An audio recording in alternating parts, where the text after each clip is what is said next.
I now call upon the Nobel Peace Prize laureate of 2019 to come forward and give his Nobel lecture. Prime Minister.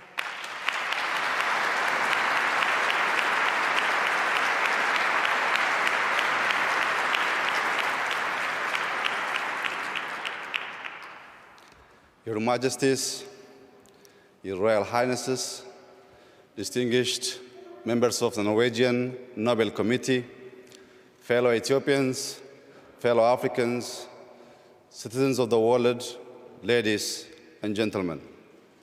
I am honored to be here with you today and grateful to the Norwegian Nobel Committee for recognizing and encouraging my contribution to a peaceful resolution of the border dispute between Ethiopia and Eritrea. I accept this award on behalf of Ethiopians and Eritreans, especially those who made the ultimate sacrifice in the cause of peace. Likewise, I accept this award on behalf of my partner and comrade in peace, President Isaias Afwerki, whose goodwill, trust,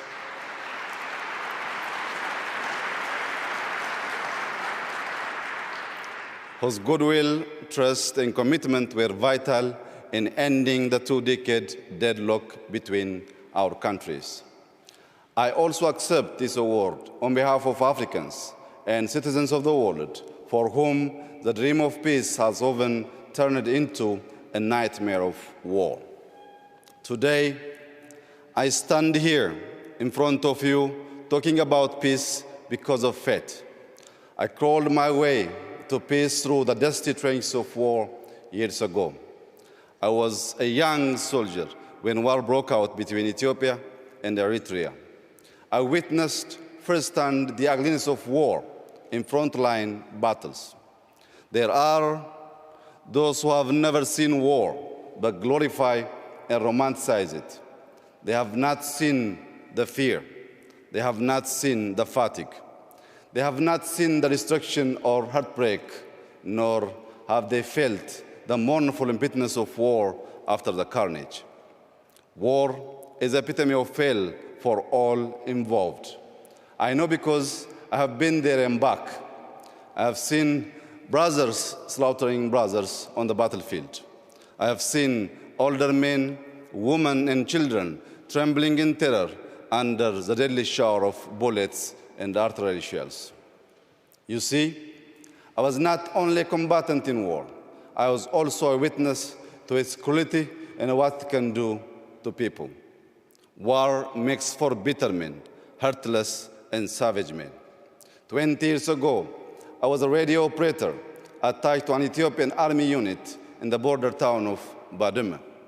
The town was the flashpoint of the war between the two countries. I briefly left the Foxwell in the hopes of getting a good antenna reception. It took only but a few minutes, yet upon my return, I was horrified to discover that my entire unit had been wiped out in an artillery attack. I still remember my young comrade in arms who died on that ill-fated day. I think of their families too. During the war between Ethiopia and Eritrea, estimated 100,000 soldiers and civilians lost their lives. The aftermath of the war also left untold numbers of families broken. It also permanently shattered communities on both sides. Massive destruction of infrastructure further amplified the post-war economic burden. Socially, the war resulted in mass displacements, loss of livelihoods, deportation, and denationalization of citizens. Following the end of active armed conflict in June 2000, Ethiopia and Eritrea remained deadlocked in stalemate of no war, no peace for 2 decades. During this period, families were split over borders, unable to see or talk to each other for years to come. Tens of thousands of troops remained stationed along both sides of the border. They remained on edge, as did the rest of the country and region. All were worried that any small border clash would flare into a full-blown war once again. As it was, the war and the stalemate that followed were threats for regional peace, with fears that a resumption of active combat between Ethiopia and Eritrea would destabilize the entire Horn region. And so, when I became Prime Minister about 18 months ago, I felt in my heart that ending the uncertainty was necessary. I believed peace between Ethiopia and Eritrea was within reach. I was convinced that the imaginary wall separating our two countries for much too long needed to be torn down. And in its place, a bridge of friendship, collaboration, and goodwill has to be built to last for ages. That's how I approached the task of building peace, a peace bridge with my partner, President Isaias Afwerki. We were both ready to allow peace to flourish and shine through. We resolved to turn our swords into plowshares and our spears into pruning hooks for the progress and prosperity of our people. We understood our nations are not enemies, and instead we were victims of the common enemy called poverty.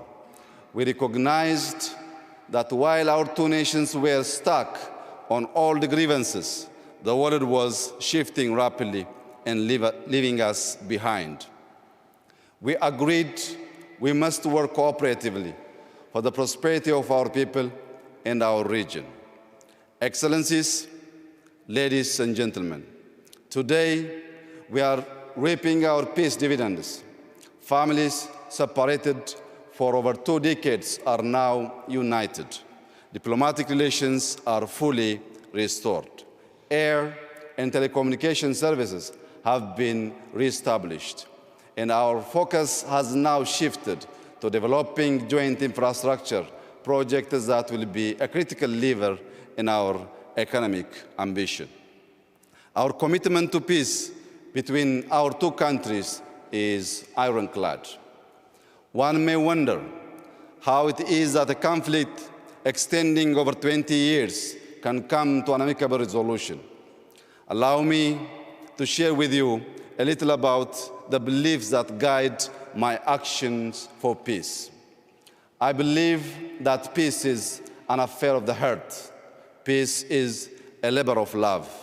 Sustaining peace is hard work, yet we must cherish and nurture it. It takes a few to make war, but it takes a village and a nation to build peace. For me, nurturing peace is like planting and growing trees.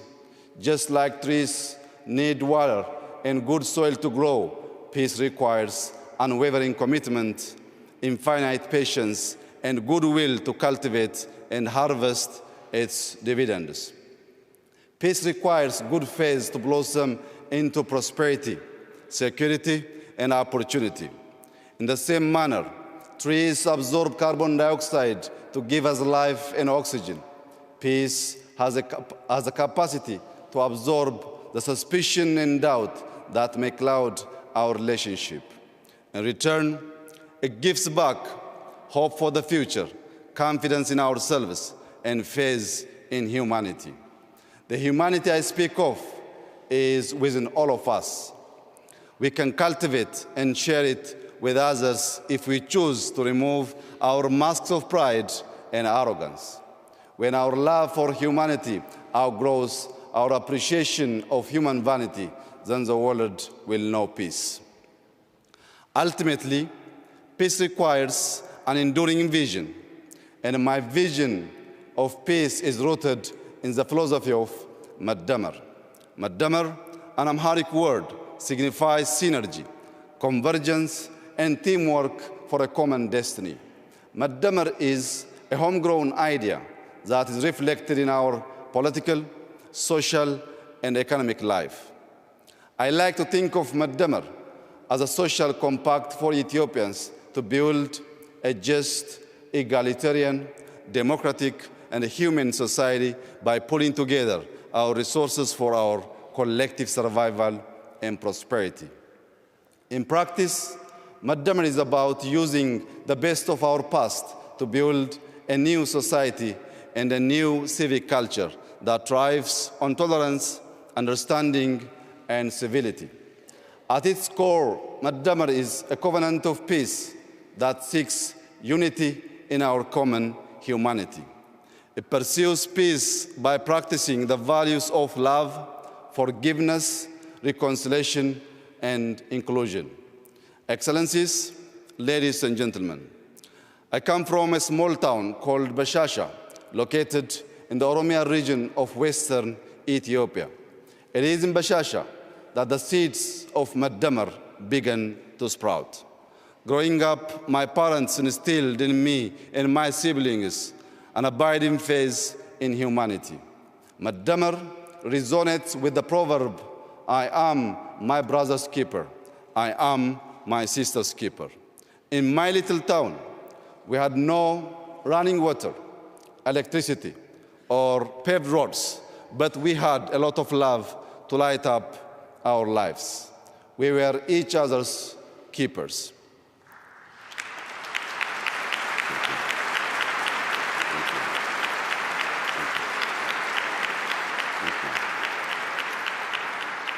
Faith, humility, integrity, patience, gratitude, tenacity, and cooperation, of course, are like a mighty stream. And we travel together on 3 country roads called love, forgiveness, and reconciliation. In the Maddamar idea, there is no us and them. There is only us, for we are all bound by a shared destiny of love, forgiveness, and reconciliation. For the people in the land of origins, in the 13 months of sunshine, Maddamar has always been second nature. Thank you very much. Thank you. Ethiopians maintained peaceful coexistence between the followers of the 2 great religions because we always came together in faith and worship. We, Ethiopians, remained independent for thousands of years because we came together to defend our homeland. The beauty of our Ethiopia is its extraordinary diversity. The inclusiveness of Maddamar ensures no one is left behind in our big extended family. It has also been said, no man is an island, just the same no nation is an island. Ethiopia's Maddamar-inspired foreign policy pursues peace through multilateral cooperation and good neighborliness. We have an old saying, በሰላም እንድታድር ጎረቤትህ ሰላም ይደር ዮ ኦላን ነገያም ብሎ Thank you. ዮ ኦላን ነገያም ብሎ ነጋም ብለኒ It is a saying. Thank you. It is a saying shared in many African languages, which means for you to have a peaceful night, your neighbor shall have a peaceful night as well. The sense of this proverb guides the strengthening of relations in the region. We now strive to live with our neighbors in peace and harmony. The Horn of Africa today is a region of strategic significance. The global military superpowers are expanding their military presences in the area. Terrorist and extremist groups also seek to establish a foothold.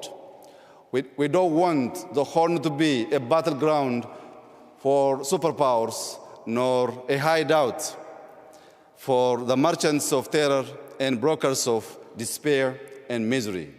We want the Horn of Africa to become a treasury of peace and progress. Indeed, we want the Horn of Africa to become the horn of plenty for the rest of the continent. Excellencies, ladies and gentlemen, as a global community, we must invest in peace. Over the past few months, Ethiopia has made historic investments in peace, the returns of which we will see in years to come. We have released all political prisoners. We have shut down detention facilities where torture and vile human rights abuses took place. Today, Ethiopia is highly regarded for press freedom. It is no more a jailer of journalists. Opposition leaders of all political stripes are free to engage in peaceful political activity. We are creating an Ethiopia that is second to none in its guarantee of freedoms of expression. We have laid, thank you, thank you, thank you, thank you very much, thank you. We have laid the groundwork for genuine multi-party democracy, and we will soon hold a free and a fair election. I truly believe peace is a way of life, war a form of death and destruction. Peacemakers must teach peacebreakers to choose the way of life. To that end, we must help build a world culture of peace. But before there is peace in the world, there must be peace in the heart and mind. Thank you.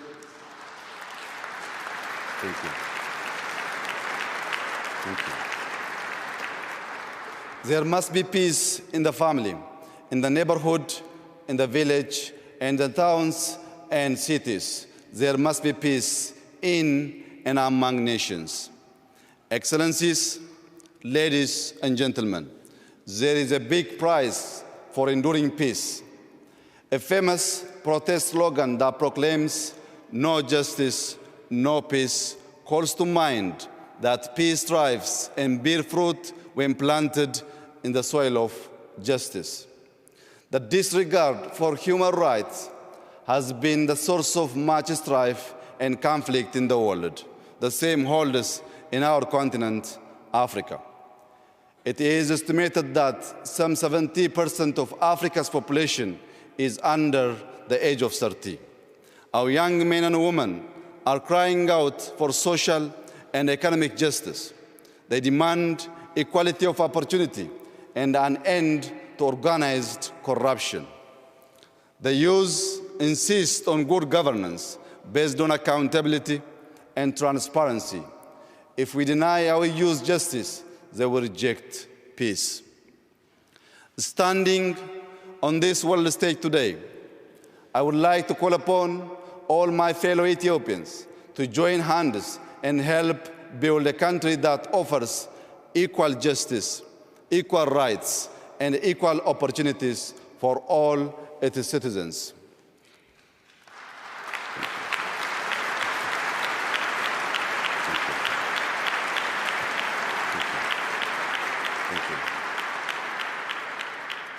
I would like to specially express that we should avoid the paths of extremism and division powered by politics of exclusion. Our accord hangs in the balance of inclusive politics. The evangelists of hate and division are wreaking havoc in our society using social media.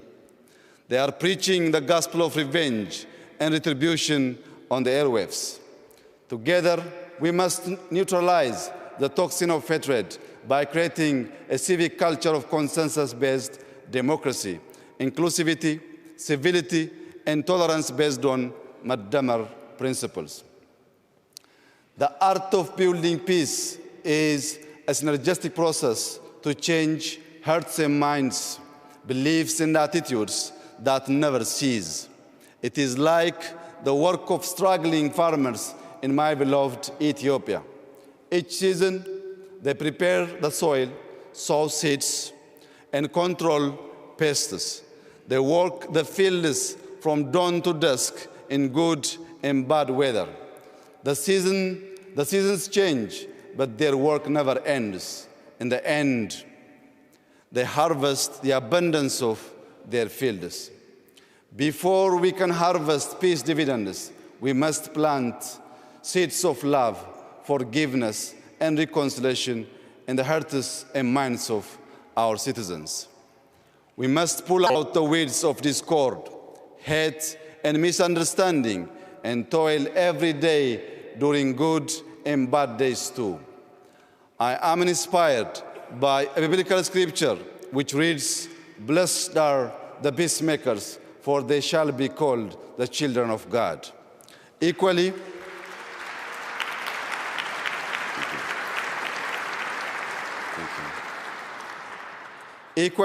I am also inspired by Holy Quran verses which reads, "Humanity is but a single brotherhood, so make peace with your brethren." Thank you very much. Thank you. I am committed to toil for peace every single day, and in all seasons, I am my brother's keeper. I am my sister's keeper too. I have promises to keep before I sleep. I have miles to go on the road of peace.